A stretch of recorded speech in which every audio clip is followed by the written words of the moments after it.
les amis, j'espère que vous allez bien, c'est votre cher ami Pekaigul et aujourd'hui les amis on se retrouve dans ma voiture, comme tu as pu le voir, Mercedes classe A.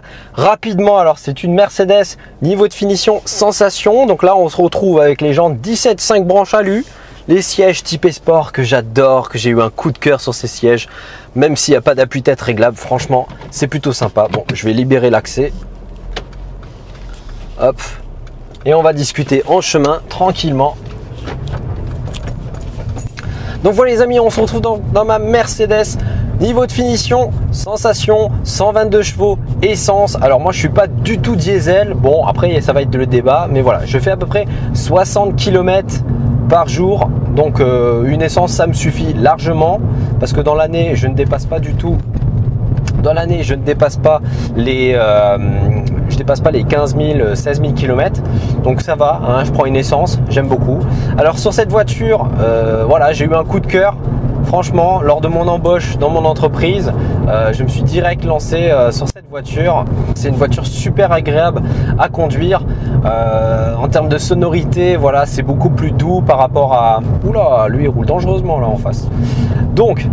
voilà, première fois que je fais cette vidéo aussi avec une caméra sur la tête dans la vraie vie, parce que d'habitude hein, je suis sur mon simulateur tranquillement et là je le fais tranquille, peinard, mais sauf que là voilà, je suis sur la route, alors j'ai l'air d'un abruti quand les gens me voient avec une caméra sur la tête. Bon là malheureusement nous avons un tracteur devant nous, donc la vidéo va pas être très significative. Oh, il a libéré la route, ça c'est bien ça. Allez, accélère, accélère, accélère. Donc voilà les amis, comme je vous ai dit, donc moteur essence, 1,6 litre, 122 chevaux, ça repart pas mal, il y a pas mal de reprises à 1200 tours par minute. Franchement, il y a de quoi se faire plaisir, comme vous pouvez le voir. J'accélère à peine et la voiture réagit tout de suite. La reprise est super bonne, les accélérations sont très agréables. Franchement, j'adore cette sensation. Les freins sont super bons, j'ai des freins disques sur les 4, ça me change de mon ancienne voiture. Mon ancienne voiture, j'avais une Renault Clio 4, finition zen, 90 chevaux, 1 litre. Bon, je peux vous dire que c'était pas un truc de malade non plus, hein. C'était sans plus. J'avais des tambours à l'arrière, là j'avoue que ça change complètement les freins à disque avant-arrière. Bon, forcément je suis jeune, hein, on évolue étape par étape. Ma première voiture, donc je vous fais un petit vlog en même temps, Toyota Yaris. Ma deuxième voiture, c'était quoi ma deuxième ah oui, c'était Renault Clio 4 et la troisième Mercedes classe A. Donc j'ai opté pour un, bon on va dire j'ai trouvé de l'occasion, hein. Bien sûr je suis pas parti sur du neuf, hein. Vous pouvez voir à prier et tout parce que j'entretiens très bien ma voiture à ce niveau là, mais voilà, c'est, on va faire attention parce que les gens ici des fois ils savent pas trop rouler, hein. Voilà, une reprise en deuxième, oh là là, c'est bon ça, oh là là, j'adore. Ah, j'adore ma voiture, c'est une voiture, voilà, quand je me lève le matin, je suis content de la prendre. Quand je suis dedans, je me sens bien, quand je mets la musique, je me sens bien. Voilà, c'est vraiment une voiture confortable. Hop, on va faire un petit demi-tour. Tac. Voilà, comme ça on va profiter tranquillement de la route. Je vais vous montrer ce qu'elle a dans le ventre.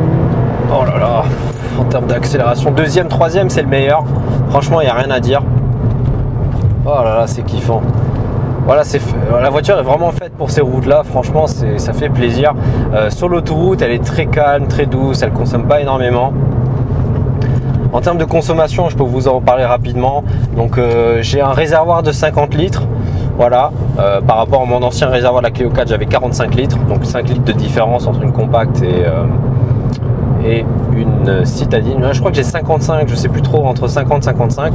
Donc pour faire un plein, pour arriver jusqu'à la réserve, je fais à peu près en conduite confortable, sans pousser, sans tirer, toujours en sixième, hein, pour une conduite beaucoup plus économique. Je fais à peu près 720 km et j'arrive sur la réserve.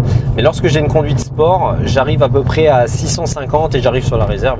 Donc là, c'est quand j'attaque vraiment un petit peu en termes d'accélération en ligne droite. Voilà, de temps en temps, rester souvent en deuxième, troisième, c'est plutôt agréable. En termes de comportement, la voiture, franchement, elle tient, elle est précise. Franchement, elle est très précise. J'ai hâte de tester une voiture compacte, genre la Peugeot 308. J'ai entendu beaucoup de choses par rapport à cette voiture qui était très précise en termes de direction. Après, peut-être ce qui pourrait me déranger dans la voiture, la Peugeot 308, c'est le petit volant. À voir ce que ça donne. Voilà, j'ai des freins qui sont plutôt sympas. Une accélération franche. Franchement, 1200 tours, elle accélère sans aucun problème. Oh là là. Ce qui est bien avec cette voiture, du coup, je ne suis pas obligé de monter très haut dans les vitesses. Je suis pas obligé de monter à 100 km à l'heure. Voilà. En agglo à 90, je peux jouer à 70, 90 autant de fois que je veux en troisième. C'est super agréable, c'est super dynamique. Moi, voilà, ça me suffit. C'est surtout les accélérations qui me procurent du plaisir.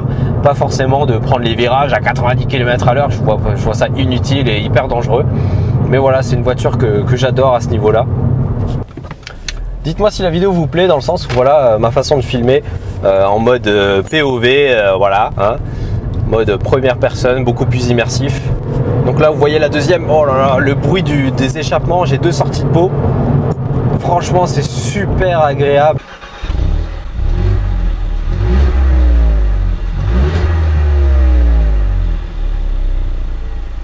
Ah, le bruit, il me procure un petit sourire, je vous dis pas.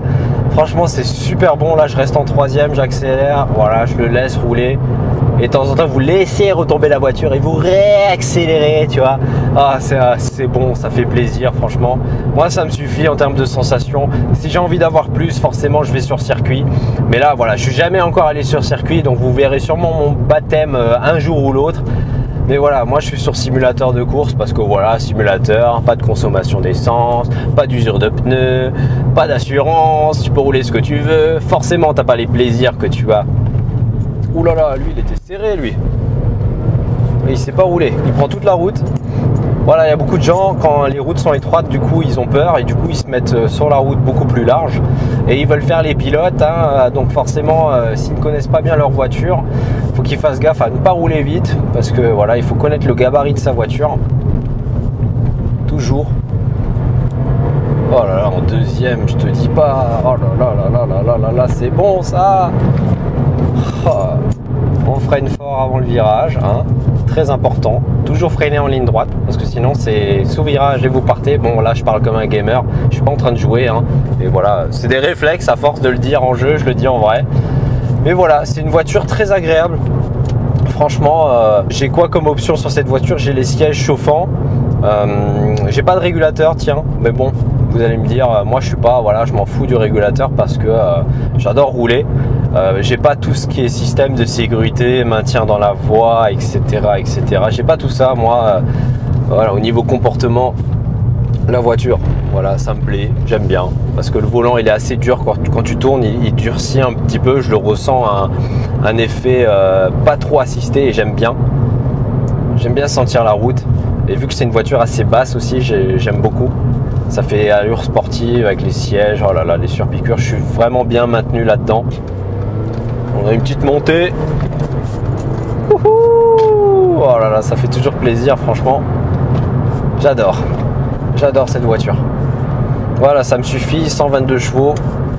Après, c'est sûr, je vais pas cracher si on me donne plus, mais bon. Après, il faut voir l'assurance, le prix du véhicule, tout ça, les consommations, combien de kilomètres tu fais. Forcément, si je fais que 10 km par jour, j'achète une voiture sportive. Là, j'en fais 60 km par jour. Donc voilà, j'ai préféré prendre de l'essence et en même temps une voiture qui a des bonnes reprises mais sans être abusée. Voilà, elle fait à peu près 6 à 7 chevaux fiscaux. Donc ce qui est très correct selon la boîte auto ou la boîte manuelle. Forcément, n'oubliez pas, l'assurance, vous payez toujours plus cher si c'est une boîte auto, pour ceux qui ne le savent pas. Donc voilà, j'ai une boîte manuelle, ça ne me dérange pas plus que ça. J'aime bien sentir le passement des vitesses. Je vous dis pas que les boîtes auto, ça me plaît beaucoup aussi. C'est plus le côté confort. Et voilà, une voiture super agréable, rien à dire. J'ai des feux xénon, super sympa de nuit, on voit super bien. Ça me change vraiment parce que mon ancienne voiture, c'est ce qui m'avait surpris de nuit, c'était vraiment les feux xénon, LED et tout. C'est vraiment bien fait à ce niveau-là. Et en vitesse de pointe, je suis jamais allé jusqu'à la vitesse de pointe, mais d'après les docs, 203 km à l'heure, je crois. Bon, comme vous le savez, route française, on n'ira jamais jusqu'à 203. Donc voilà. Moi, la vitesse de pointe m'intéresse pas forcément sur ce coup-là. C'est plus les accélérations. Oh là là, quel plaisir, quel plaisir. Oh. Franchement, c'est une voiture dont quand je me lève le matin, je suis content, quoi. J'aime beaucoup le compteur aussi, avec un petit effet carbone, avec l'écran au milieu qu'on peut mettre le GPS dessus, donc on peut mettre la navigation, on peut mettre l'audio, changer de musique. On a une petite molette ici, donc l'écran n'est pas tactile, je le précise, c'est pas un écran 8 pouces. Après voilà, je me dis, j'avais pas ça avant. Si j'avais un écran tactile avant, du coup j'en ai pas, ça me change pas plus que ça. Et c'est vrai qu'avoir toutes les options, je ne dirais pas non plus. 40, oh, c'est dur. Bon voilà, comme vous le savez les amis, nous sommes en Alsace, donc il y a beaucoup de motos, beaucoup de motards, beaucoup, surtout quand il fait beau. Donc faites attention à vous mes chers motards. Je sais que ça procure de bonnes sensations, mais quand même, restez prudents, on ne sait jamais. Alors il y a quelques points négatifs quand même sur cette voiture. C'est de nuit par exemple, les LED intérieurs sont orange. Alors j'aime pas du tout ça, les LED orange, je trouve ça moche. J'aurais préféré qu'ils soient blancs, là, surtout au niveau des touches. Je trouve pas ça trop joli, ça fait vieillot. Pour une voiture jeune, j'aurais préféré un peu couleur, genre du bleu ou voilà, du bleu ou du blanc. Ce serait joli. Allez, une petite accélération pour le plaisir. Oh là là, il y a une marge là jusqu'à 6000 tours. Franchement, c'est trop bien. Franchement, ça suffit, hein, pas plus. En termes de sensation, franchement, nickel. Donc voilà les points négatifs. Il y a le coffre aussi que je trouve petit. Je le trouve petit pour sa catégorie par rapport à la 308 ou par rapport à la Mégane. Pour partir en vacances, lorsque je suis descendu une fois au sud, j'ai dû charger et c'était assez limite. Voilà, mais après voilà, à deux on s'en sort. Je pense que si j'avais un enfant, hein, ça serait beaucoup plus compliqué. Je pense que je devrais changer de voiture. Mais voilà, ça reste une voiture jeune que j'aime beaucoup parce que du coup c'est pas comme mon ancienne voiture, ma deuxième voiture où je la voyais partout. La Renault Clio K, je la voyais partout. C'était en société, les voitures d'auto-école, les voitures de commerce. Franchement, il y en avait partout et ça commençait vraiment à me lasser. Et après, voilà, le moteur 1 litre m'avait pas au début. Voilà, c'est bien parce que je suis passé de 65 chevaux à 90 chevaux, mais vite, mais très rapidement. Voilà, j'avais voulu un petit peu plus parce que à 90 chevaux, je galérais quand même à dépasser. Hein, je vous le dis pas. Ouh, attention, il y a quelqu'un qui va faire une manœuvre dangereuse en face. Il veut dépasser la petite Twingo, pauvre petite Twingo qui n'arrive pas à accélérer. Donc voilà les amis, je vous fais cette vidéo. J'espère que ça vous a plu. Voilà, ma voiture real life, hein, tant demandé. Si vous voulez que je fasse un petit peu plus loin dans ma voiture, dites-le moi, hein, si vous voulez que je la présente comme je présente mes vidéos concession. Mais voilà, je me suis dit c'est beaucoup plus original de faire ça comme ça. En plus, il n'y a pas Fire Pancake pour me tenir la caméra. Et puis je me suis dit tiens, pourquoi pas tester, ça pourrait être nouveau, voilà, apporter un peu plus de... En fait, c'est comme si j'étais en VR, hein. Voilà, on est en VR, nous sommes sur Project Car avec la Mercedes Classe A AMG, hein, pour ceux... Non, je rigole.